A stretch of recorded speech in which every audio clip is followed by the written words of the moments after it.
أعوذ بالله من الشيطان الرجيم بسم الله الرحمن الرحيم الصلاة والسلام عليك يا سيدي يا رسول الله وعلى آلك وأصحابك يا سيدي يا حبيب الله کردار سے دل شعر نمبر 321 سے لے کر 325 تک پڑھیں گے 321 سے لے کر 325 تک پڑھیں گے توجہ کے ساتھ بیٹھیں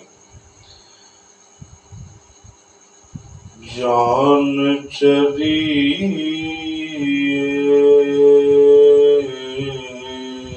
جان چلی دور جہانوں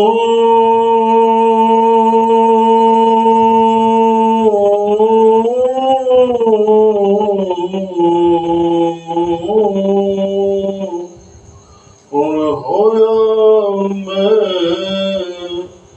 پرایا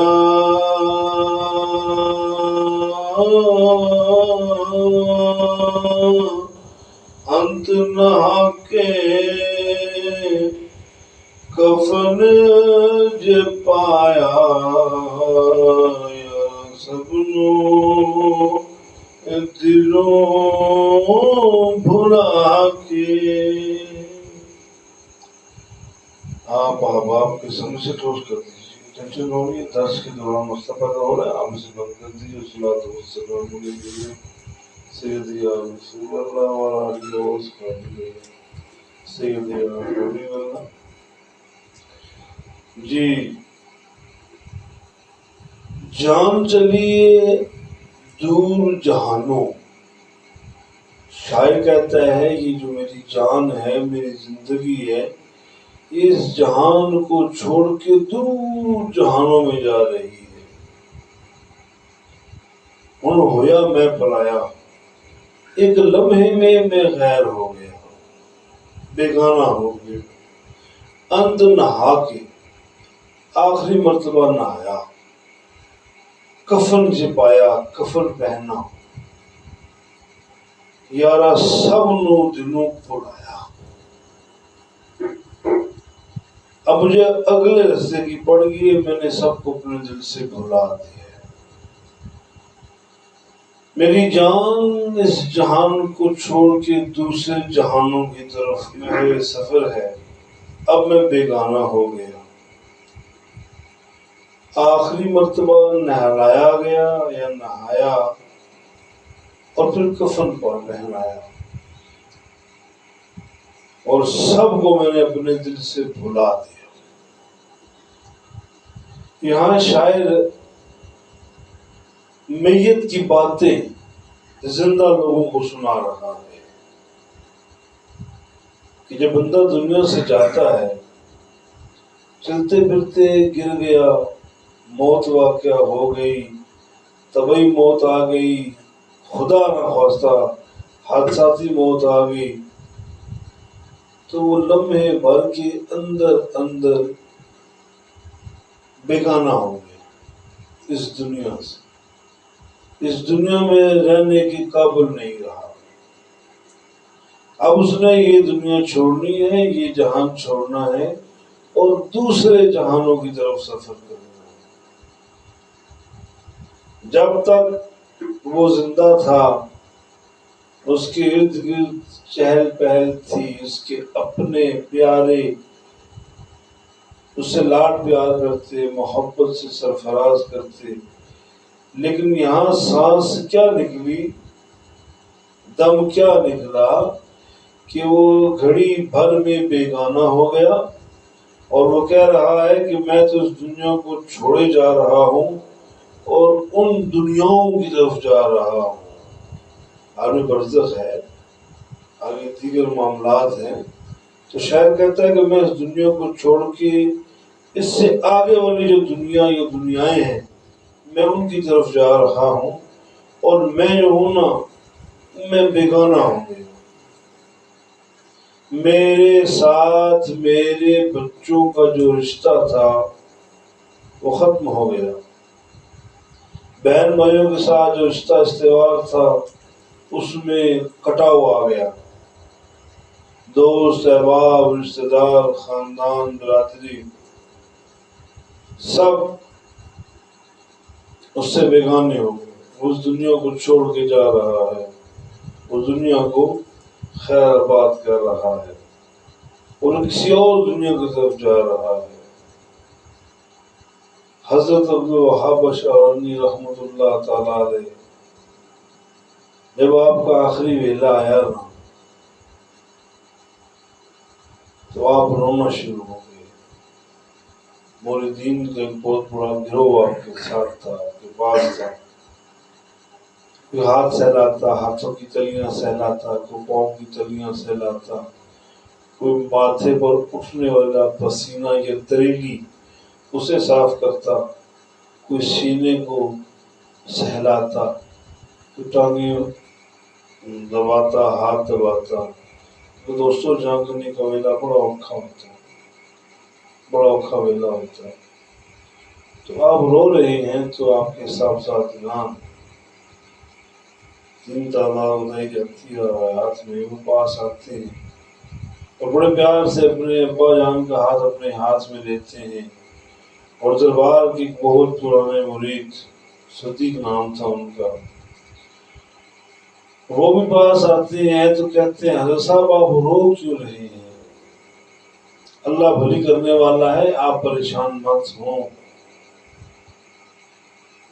چھوٹا لاڈلا بیٹا وہ بھی کہتا ہے ابا جان آپ کیوں رو رہے ہیں؟ اب یہ تو ہمیں پتہ ہے کہ حق بات حق ہو کر ہی رہے گی۔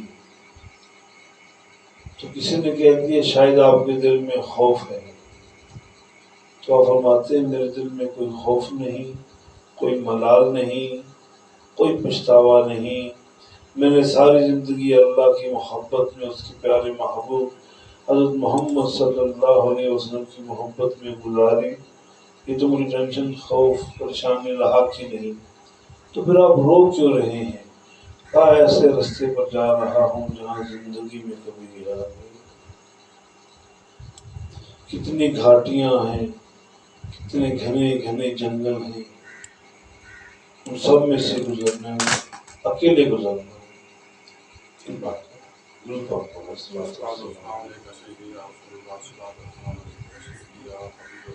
تو جنگل گھاٹیوں کو ریگستانوں کو پار کرنا ہے، کیا پتا کیا صورتحال ہو، تو رونا اس بات پہ آ رہا ہے۔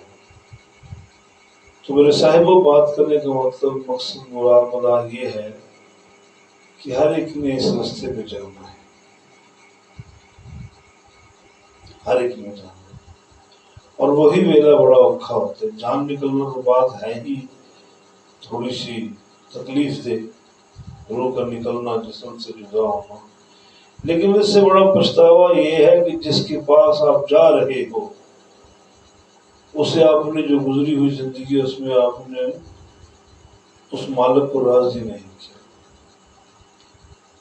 تو پھر شاعر کہتا ہے کہ مجھے انت نہا کے آخری بار مجھے نہلایا، اوہو جو روزانہ صبح سویرے نہایا کرتا تھا انسان تیری بے بسی، اب تو نہائے گا نہیں، آخری نہانا ہے تیرا۔ جب آیا تو کسی نے نہلایا اور جب جا رہا ہے تو پھر بھی کوئی اور نہلائے گا، انسان یہ ہے تیری میری اوقات۔ پھر نیا کفن پہنایا اور میت کو یہ خوف لاحق ہو گیا کہ میں دنیا کو چھوڑے جا رہا ہوں، دنیا مجھ سے جدا ہو رہی ہے، تو میں سب کو دل سے بھلا رہا ہوں، بھول گئے اور میں ان کو بھلا رہا ہوں، کیونکہ مجھے اگلے ہی فکر ہے، اگلے جہان کی فکر ہے۔ میں ایک چھوٹی سی مثال دیا کرتا ہوں، پھر دیتا ہوں۔ محترم جب آپ اس چیز کو سمجھیں کہ ایک شخص آپ ہی بیرون ملک کام کرتے رہے، چلے شاید وقت حالات کچھ اور سے، ایک شخص جو پردیس جا رہا ہے اور جب وہ جاتا ہے نا پردیس کی طرف تو اس کے بچے بہت روتے، اس سے ملتے ہیں، گلے لگتے ہیں، ماتھا چومتا ہے،